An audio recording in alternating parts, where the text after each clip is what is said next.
मृत्यु जीवन का सबसे बड़ा सत्य है जिसे कोई टाल नहीं सकता।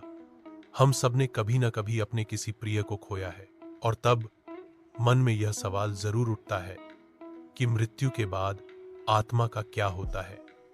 क्या सच में आत्मा 13 दिन तक इस संसार में रहती है? अगर हां, तो इन दिनों वह किन किन अवस्थाओं से गुजरती है? आइए आज हम इस रहस्य को समझते हैं। शास्त्रों और पुराणों के आधार पर जब प्राण शरीर से निकलता है तो यह देह पंचतत्व में लौटने लगती है, लेकिन आत्मा अमर है। वह शरीर को छोड़कर एक सूक्ष्म अवस्था में प्रवेश करती है। शुरू में आत्मा को एहसास ही नहीं होता कि वह मर चुकी है। उसे लगता है जैसे वह अब भी वैसी ही है, पर जब वह अपने घर वालों को रोते बिलखते देखती है तभी धीरे धीरे उसे यह समझ आता है कि अब वह शरीर में नहीं रही।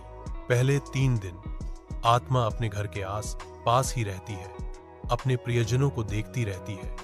वह चाहकर भी उनसे कुछ कह नहीं पाती। चौथे दिन से आत्मा धीरे धीरे अपने पुराने जीवन से अलग होने लगती है। इस समय यमदूत और देवदूत आत्मा के कर्मों का लेखा जोखा देखने आते हैं। आत्मा अपने जीवन को याद करती है। उसने क्या अच्छा किया, क्या बुरा, सब सामने आने लगता है। इसीलिए घर पर श्राद्ध और तर्पण किए जाते हैं ताकि आत्मा को ऊर्जा मिले और वह अपने अगले मार्ग पर सहजता से बढ़ सके। 11वें दिन आत्मा को विशेष बल दिया जाता है, पिंडदान और संस्कारों के द्वारा। 12वें दिन आत्मा अपनी यात्रा के अंतिम चरण में पहुंचती है। 13वें दिन आत्मा को विदाई दी जाती है। परिवारजन उसकी शांति और मुक्ति के लिए प्रार्थना करते हैं। मृत्यु केवल शरीर का अंत है, आत्मा का नहीं।